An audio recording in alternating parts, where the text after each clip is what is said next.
Do you recall that the safest place in the world is your family? My brother did something to me that even the devil wouldn't dare, and that's a lie, the largest lie I've ever heard, in my own home, in my childhood bedroom with dolls on the shelf and drawings on the wall. What about my dad? The sun rose and set on that youngster, my father always believed. I can still hear his rough voice saying, making things up again, girl, even at 73. Making things up, like though I had imagined the belly that developed inside of me at the age of 14. You can call me Miss Elizabeth, but my name is Elizabeth. In 1951, when I was born in Oak Ridge, Tennessee, children, particularly females, lacked a voice. Girls were expected to be quiet, obedient, and appreciative. I've chosen to share a story I've kept concealed for nearly 60 years as I sit on the porch of my modest, but honest small home on this sweltering July afternoon. You see, it's not a pretty story. It's the type that makes you want to hide your ears and makes your stomach turn. However, it must be communicated since I am aware that many females are experiencing the same misery I did and believing they are the only ones in the world. Tell me where you're from in the comments if you're listening to me right now. I want to know whether people from all over America are viewing my tale and whether it is reaching a wide audience. Additionally, if you are able, please like the video and subscribe to the channel. Every like and comment encourages me to continue discussing topics that many people would rather ignore. It seems like yesterday when I first recognized there was a serious problem in my family. When I heard my father yelling at my mother in the kitchen, I was maybe 7 years old and playing house in the yard. There was nothing novel about it. He shouted all the time. However, things were different this time. Stop spoiling that girl, Mary. Let her know that Michael and I are in command of this place. Everybody else in our family had brown eyes, so Michael, my older brother, who was 5 years older than me, was tall and dark-haired from a young age. He also had those green eyes that came from. His neighbors were constantly complaining that he was too attractive and would hurt a lot of people's feelings. They had no idea that my heart would be the first one he destroyed. One of those men who was born at the wrong moment was my father, William. He believed that one male child was worth 10 females, that men don't cry, and that women were created to serve. He was employed at the nuclear facility. I'm not sure what he was doing, but he always smelled like cigarettes and whiskey when he got home. He disregarded me while he was feeling good. The best course of action was to simply vanish when he was feeling down.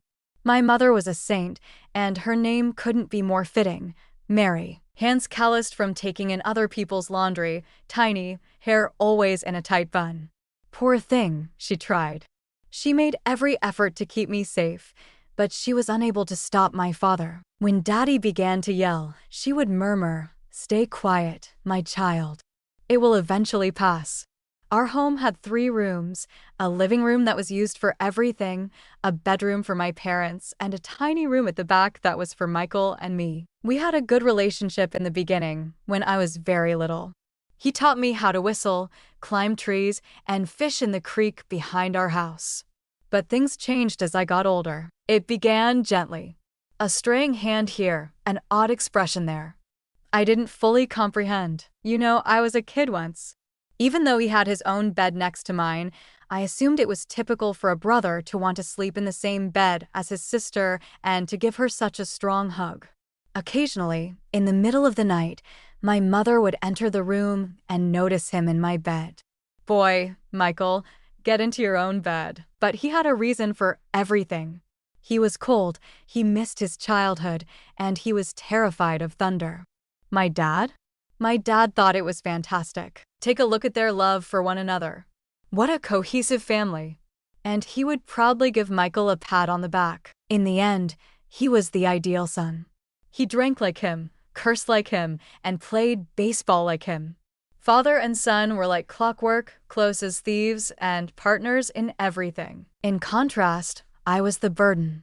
When they desired another male, a girl was born. The walking letdown. My dad didn't keep it a secret. He would point to me and tell his friends that this one was an error. However, what are you able to do? God intended it to be that way. It was on an Easter Sunday that I first became aware of something very strange. I was dressed up in a yellow dress that my mother had sewed when I was around 9 years old. Uncles, cousins, the entire family, and the entire home were present. Everyone was praising my appearance and my development into a young woman. Typical, huh? Only family matters.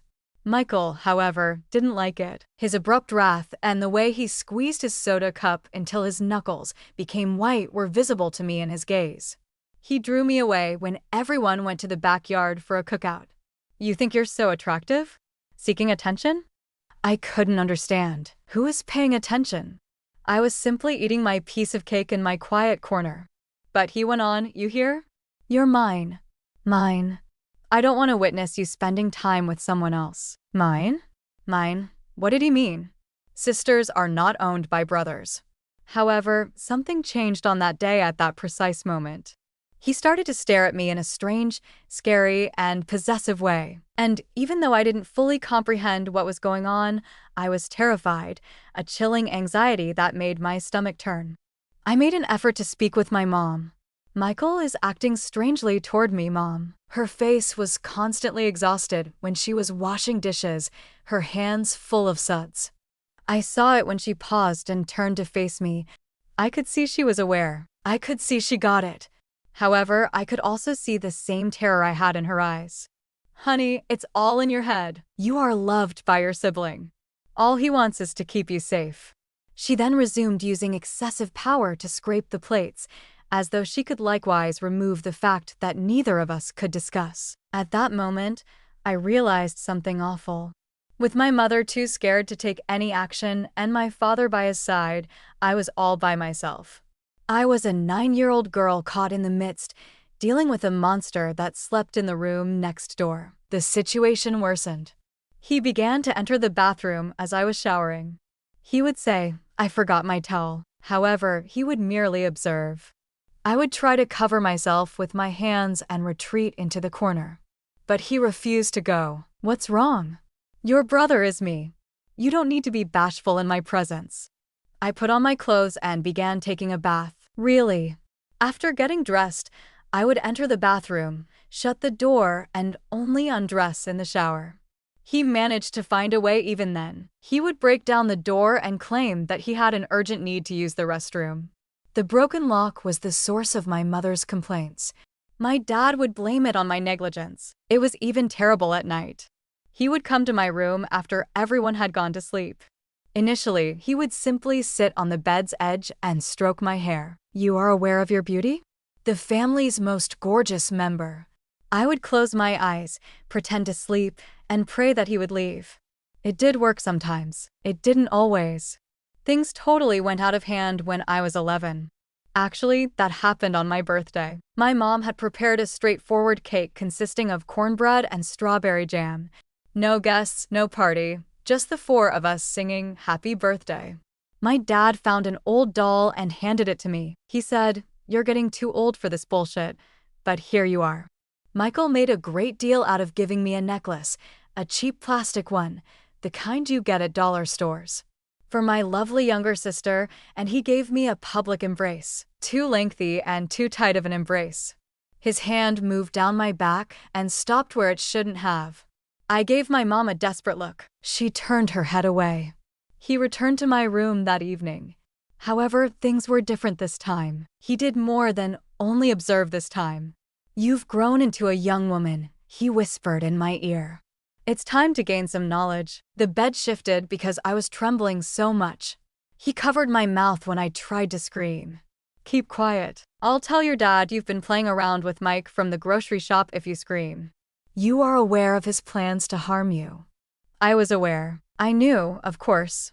For far less, I had witnessed him beat my mother. She once received a week-long beating for grinning at the gas delivery man. As he used to say, imagine what he'd do to me if he thought I was offering myself to the neighborhood boys. So I said nothing. I chewed the pillow and remained silent as my brother did things that I now find difficult to describe. It was painful. I felt like I was going to die from the pain. However, the ache in my soul was far worse than the physical pain. The following day, I could hardly move since I knew that this was happening and that no one was going to help. Naturally, my mother noticed. "What's the matter, Elizabeth? What's causing your limp?" I pretended to have fallen. She didn't ask any more questions. However, she applied some antibiotic to my wounds while Michael was not looking. With quiet tears running down her cheeks, her hands trembled. She remained silent, though. She didn't. It was a regular occurrence after that night, occasionally more than twice or 3 times per week. He would come after everyone had gone to sleep. I developed self-detachment. The mind's ability to transcend the body when necessary is incredible. With that weight on top of me, I would see myself flying, a free bird in the sky, somewhere other than that bed. My dad still believed that Michael was the best. Together, the two would visit a pub, return inebriated, and sing. My youngster would yell for the entire neighborhood to hear. Not that dull female Elizabeth, but a real man. I was clearly fading. I stopped communicating and stopped eating healthily. The teachers at school would inquire about the state of affairs at home. Yes, I would nod. What could I have said? I mean, who would trust me? Everyone loved Michael because he was kind, helpful, and attractive. He was the ideal son, playing ball with the local kids and helping elderly women with their shopping. When the doors closed, no one could have predicted the monster he was. One day, I nearly spilled the beans. It was addressed to the neighbor, Mrs. Johnson. She was not like the others. Lived alone, had no husband, and had an outside job. The other women made disparaging remarks about her behind her back, calling her a lesbian and unworthy. She was always nice to me, though. One day, she discovered me sobbing behind the church and said, "Elizabeth, honey, you're not well. What's going on?" I started to say something. I had the words on the back of my mind. He does things, my brother. But then I thought about my father and his abilities, not only to me, but also to my mom and all those who participated. And I stopped talking. "Mrs. Johnson, it's nothing. My friend and I got into a fight, which is why I'm depressed." She didn't think I was real. Her eyes showed it to me. She didn't push, though. She came looking for me years after everything had already occurred. Elizabeth was someone I knew. I was aware, but I took no action. Pardon me. She was forgiven, of course. What was she capable of doing? No one discussed these topics back then. It was a shame that was kept silent, a taboo topic and a family secret. My body began to change when I was 13. Growing breasts, expanding hips, and the onset of menstruation all alarmed me because I had never received any explanations. "Now you're a young lady," my mother said, passing me some old rags. "Take caution." Concerned about what? Even though I was already taking every precaution imaginable, it made no difference. The alterations in my physique made Michael even worse. It was as though I had grown in value as a trophy. The number of visits per night rose. He wouldn't always wait for everyone to go to sleep. He would corner me in the pantry, the bathroom, or any other dim area of the home. He would say, "You're getting hot. The boys will soon begin sniffing around, but keep in mind that you're mine." Mine. I was a thing, an object, his private property, registered and stamped. Worst of all, it appeared that everyone agreed with this. "Michael is the one who will decide who you marry," my father used to say. "He is familiar with the local boys and knows who is good. Get married." He had no idea that his own son was the only male who had ever touched me. One December afternoon was the final straw. It was the kind of scorching heat that makes everyone grumpy. My dad had left for his job. My mom had gone to the river to wash her clothes, not alone, but alone at home, alongside him. "Elizabeth, come on over here. Let's make the most of our alone." He was faster than me as I tried to run. Taking me by the hair, he pulled me into the room. I fought this time. I got into a fight for the first time in all those years. I kicked, bit, and scratched. He was stronger, though. He was always more powerful. "Do you think you're tough now? You'll have to learn a lesson from me." More painful than all the other times put together was the lesson. I was bleeding when it was all over. "A great deal," he shrugged, glancing at the blood on the sheet. "Take care of that before Mom returns home." I didn't clean it, though. I was unable to even stand. I wished to die, to vanish, to evaporate, to stop existing as I lay there in that scarlet pool. My mother found me that way. I can still hear her screaming, a cry of terror, agony, and remorse. She was aware. She was aware, of course. She was always aware. My child, my God, my God. She rocked me like a baby and gave me a cuddle. Pardon your mom. Pardon me. Something broke inside her that day. Or perhaps it was fixed. I'm not sure. All I know is that she thoroughly bathed me after picking me up and escorting me to the restroom. She then bundled our clothing together. We're going out, she said. Mom, where to? I'm not sure, but we must leave this place. However, we stayed. My father showed up as we were reaching the door, carrying our suitcases. As usual, inebriated. When he saw the sight, he instantly understood. What is this nonsense? My mom made an effort to clarify. She stumbled, sobbed, pleaded, and displayed her bruises and blood. All of this was heard in quiet by my father. He then turned to face Michael, who had materialized behind him. Son, is this true? Michael gave a shrug. Dad, Elizabeth is making this up. Women are like that, you know. I must be envious since I have a girlfriend. My dad also thought he was real, or feigned belief, or just didn't give a damn. My mother fell after he gave her a violent slap. Don't defend this jerk. Do you want to flee? Run. However, the girl remains. This house needs someone to cook and clean. My mom gave me a look. I was there when she finally gave up. On herself, on me, on life. She went to the bedroom after dropping the suitcase on the floor. That day was never discussed again. Life continued. The visits at night went on. The invasion of my body persisted. Little by little, my soul kept dying. However, something had changed. That scared girl who chewed the pillow to keep from screaming was no longer me. I was a survivor now. In order to survive, survivors will stop at nothing, even if they have long since passed away inside. In a home where the monarch is protecting the monster, that is how it operates. If the princess is not sufficiently protected by the queen, where tears are unseen and screams are muted, that's how a girl finds out that family may mean hell. And it didn't get any worse.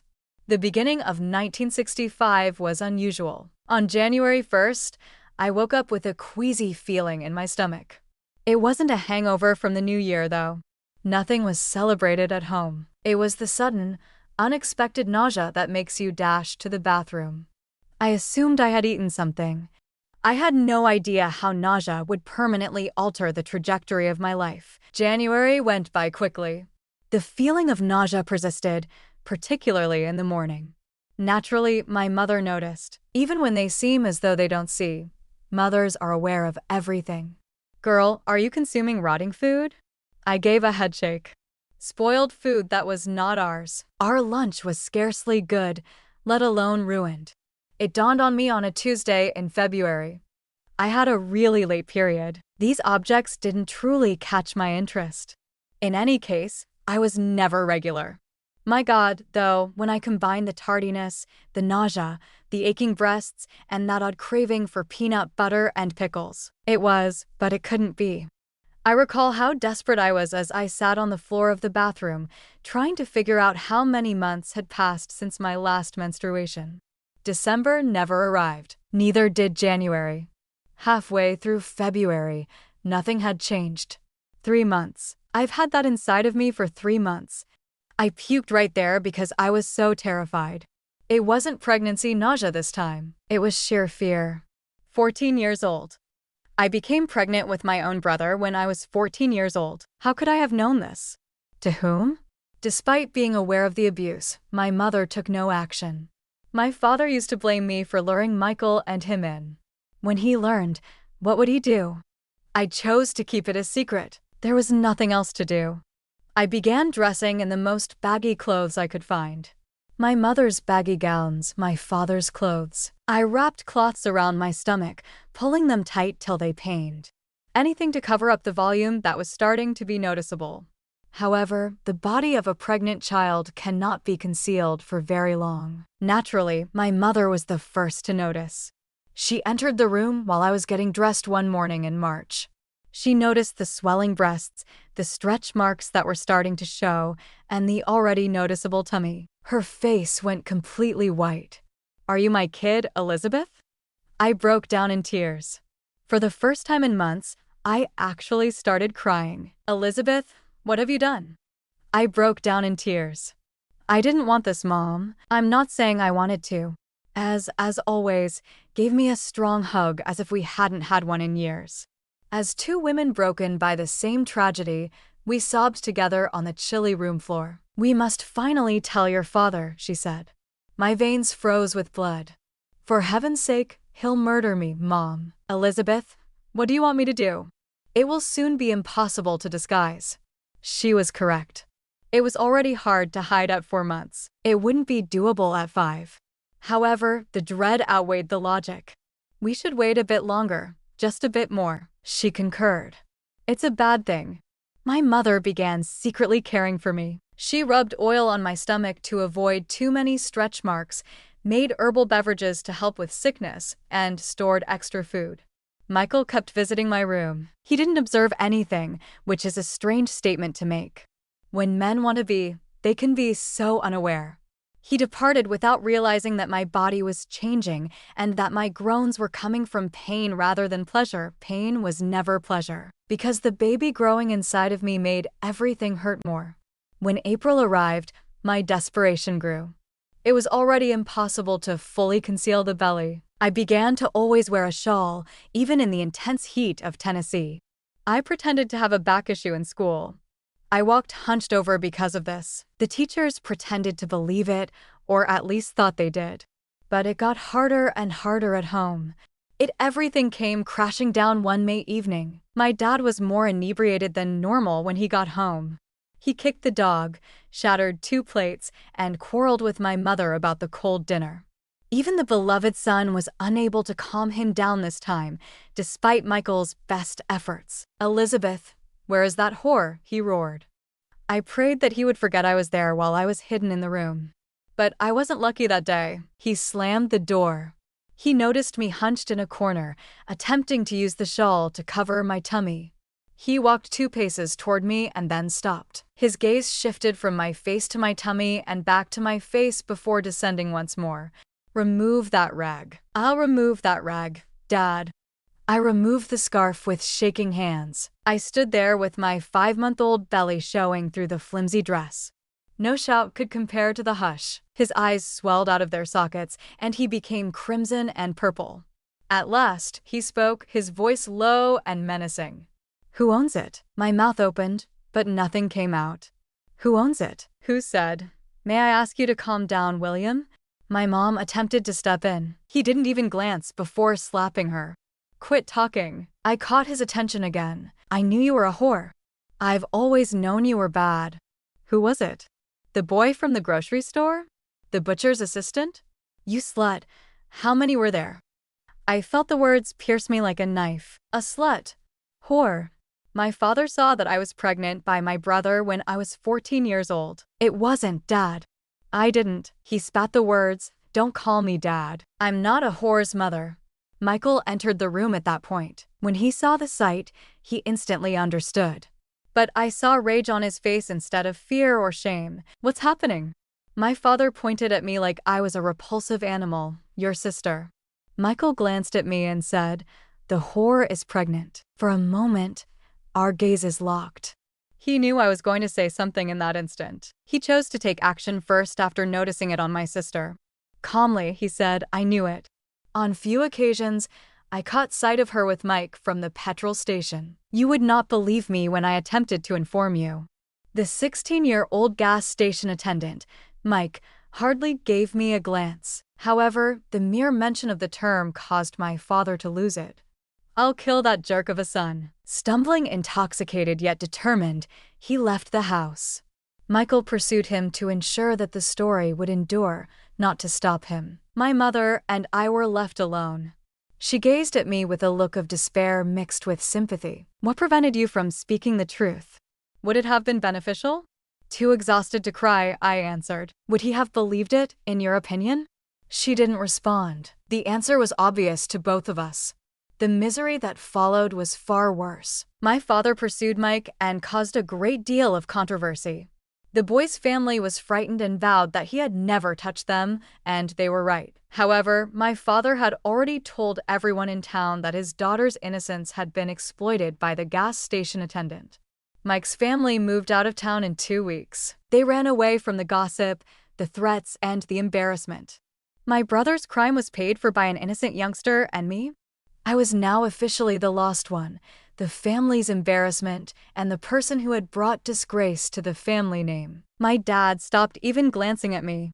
My mother secretly looked after me, but always with that expression of someone who is bearing too much weight. Michael, as the brother who attempted to uphold the family's integrity and alert the father to the sister's improper behavior, turned into the hero. Horrible. He still occasionally visited my room at night, but not as much as he used to because, as he claimed, I was now broken goods. However, he arrived and whispered in my ear, "This baby is mine. Remember that always." June went by slowly. It was worse in July. The baby moved, my tummy swelled, and I grew weaker on the inside. I dropped out of school. My dad didn't allow it. "I will no longer allow you to shame me." I was imprisoned at home, a prisoner with another prison inside of me. Church was the only place they went. My dad urged me to go so that everyone might witness my transgression and humiliation. The women of the church shook their heads, pointed, and murmured in disdain. With the shawl covering my suddenly massive tummy, I prayed while sitting on the last pew. What forgiveness did I need, if not for it? But for fortitude, a means of escape, a miracle. I was 8 months pregnant in August and could hardly move.